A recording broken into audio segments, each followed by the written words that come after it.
اچھا پھر مجھے یہ بتائیں یہ قسمت کیسے ورک کرتی ہے؟ یعنی ایک بندہ عام انسان ہوتا ہے، اگلے دن وہ دنیا میں مشہور ہو جاتا ہے، ایک آدمی بالکل سویا ہوا ہے، اس کی اربوں روپے کی لاٹری لگ گئی ہے، کچھ پتہ لگا کہ کوئی وظیفہ کیا تھا جی میں نے، کیا واقعی کوئی ایسا وظیفہ ہوتا ہے جو انسان کی قسمت بدل دے؟ اور اگر ہے تو عملی طور پہ آپ کی زندگی پہ کوئی وظیفہ اگر کام کیا ہوا مستند وظیفہ کوئی ہے تو بتائیں۔ جی بالکل، وظائف اپنا اثر رکھتے ہیں۔ پہلا سوال آپ کا تھا قسمت کا، تقدیر۔ یہ دنیا جو ہے یہ دارالاسباب ہے، سبب اختیار کرنا ہمارا کام ہے، اس میں اثر ڈالنا یہ اللہ کا کام ہے۔ بندہ جب قدم اٹھاتا ہے نا، اللہ قرآن پاک میں کہتے ہیں والذین جاہدوا فینا لنہدینہم سبلنا، کہ جب بندہ قدم اٹھاتا ہے ہم اس کے لیے راستے کھول دیتے ہیں۔ حضرت یوسف علیہ السلام کو زلیخا نے وہ ساتھ میں کمرے میں لے گئی تھی، دروازے بند کر لیے تھے اور گناہ کی دعوت دی تھی، تو حضرت یوسف علیہ السلام نے فرمایا معاذ اللہ، میں اللہ کی پناہ میں آتا ہوں۔ تو آپ وہاں کھڑے نہیں رہے، یہ نہیں سوچا کہ دروازے بند ہیں، تالے لگے ہوئے ہیں، اللہ کی ذات پہ بھروسہ کر کے قدم اٹھایا دروازے کی طرف، تو دروازہ تالا ٹوٹتا ہے، دروازہ کھلتا ہے، آپ باہر چلے جاتے ہیں، ساتوں دروازے اسی طرح کھل گئے۔ تو جب بندہ قدم اٹھاتا ہے اللہ راستے کھول دیتے ہیں۔ سبب اختیار کرنے سے تقدیر بدلتی ہے، دعا سے بھی تقدیر بدلتی ہے، اسباب سے بھی اور اعمال سے بھی تقدیر بدلتی ہے۔ جیسے کہ دیکھیں حدیث پاک میں ہے کہ ایک بندہ دنیا میں آیا ہے تو وہ اپنا رزق بھی لکھوا کے لایا ہے، اپنی عمر بھی لکھوا کے لایا ہے، لیکن دوسری طرف حدیث پاک میں آتا ہے کہ جو بندہ والدین کی خدمت کرے گا اللہ اس کی عمر میں بھی برکت دیں گے، اس کی روزی میں بھی برکت دیں گے۔ تقدیر کی دو قسمیں ہیں نا، ایک تقدیر ہے جو کسی عمل کے ساتھ معلق ہے کہ آپ یہ کام کریں گے تو یہ ایسے ہو جائے گا، یہ کریں گے تو یہ ایسے ہو جائے گا۔ قسمت ہو جاتا ہے ایسا کہ ایک وقت میں بندے کے حالات ٹھیک نہیں ہیں، اس سے کوئی اچھا کام ہو جاتا ہے، اللہ کو وہ پسند آ جاتا ہے، اللہ اس کے حالات کو بدل دیتے ہیں۔ یہ اکثر آپ نے اپنے والا کوئی وظیفہ نہیں بتایا؟ یہ بھی قریب کی بات ہے، زیادہ دور کی بات نہیں۔ رمضان المبارک کا مہینہ تھا، تو جس مسجد میں میں تراویح پڑھا رہا تھا وہ میرے گھر سے تقریباً 2 سے 2.5 کلومیٹر کے فاصلے پہ تھی۔ میں نے تراویح پڑھائی تو تراویح پڑھانے کے بعد میرے پاس سواری نہیں تھی کہ میں اس پہ بیٹھ کے تو اپنے گھر میں آ سکوں۔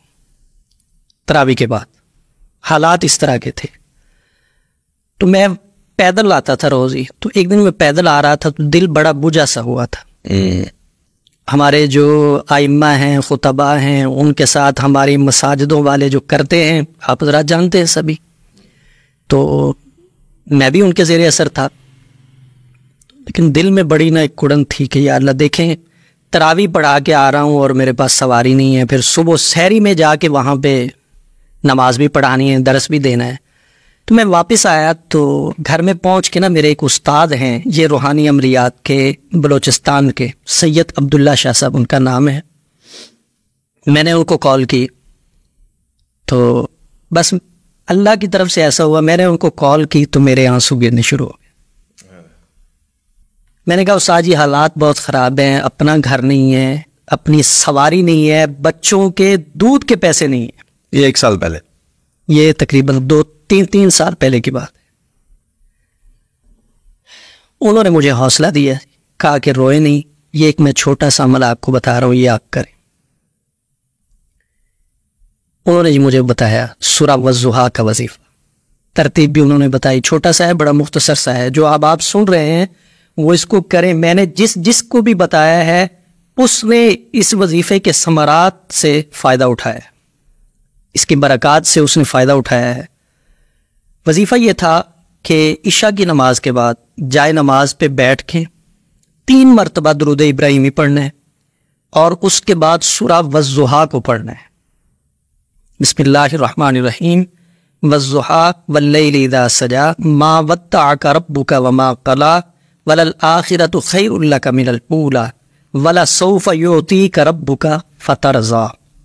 اس آیت کو یہاں پہ 313 مرتبہ پڑھنا ہے، پھر آگے سورت کو پورا کر دینا ہے۔ 1 مرتبہ سورت کو پڑھنا ہے اور وَلَسَوْفَ يُعْطِيكَ رَبُّكَ فَتَرْضَىٰ، اس آیت کو 313 مرتبہ پڑھنا ہے روزانہ۔ تو یہ وظیفہ ایسا وظیفہ تھا کہ جس نے حالات کو یکسر بدلا۔ اللہ نے سواری بھی دی، اللہ نے مکان بھی دیا، اللہ نے قرض تک اتار دیا, اچھا ماشاءاللہ. حالات بہتر ہو گئے. ہے تو وظائف اثر رکھتے ہیں, بالکل رکھتے ہیں. یہ بہت شکریہ. یہ اور یہ جو آیت ہے وَلَسَوْفَ يُؤْتِيكَ رَبُّكَ فَتَرْضَىٰ, اس کا تو ترجمہ ہی یہ ہے کہ آپ کا رب آپ کو اتنا دے گا کہ آپ راضی ہو جائیں. ارے واہ. اور پھر جب رب راضی کرے تو وہ تو اپنی رضا سے کرے گا, انسان کا تو اتنا برتن ہی نہیں ہے اس میں سما سے. وہ یہ آیت رسول اللہ صلی اللہ علیہ وسلم کے متعلق ہے, لیکن ہم حضور کے امتی ہیں. جب یہ ہماری زبان پہ آتی ہے نا تو اللہ اس کی برکات سے ہمیں بھی نوازتے ہیں. بے شک, کوئی شک نہیں ہے.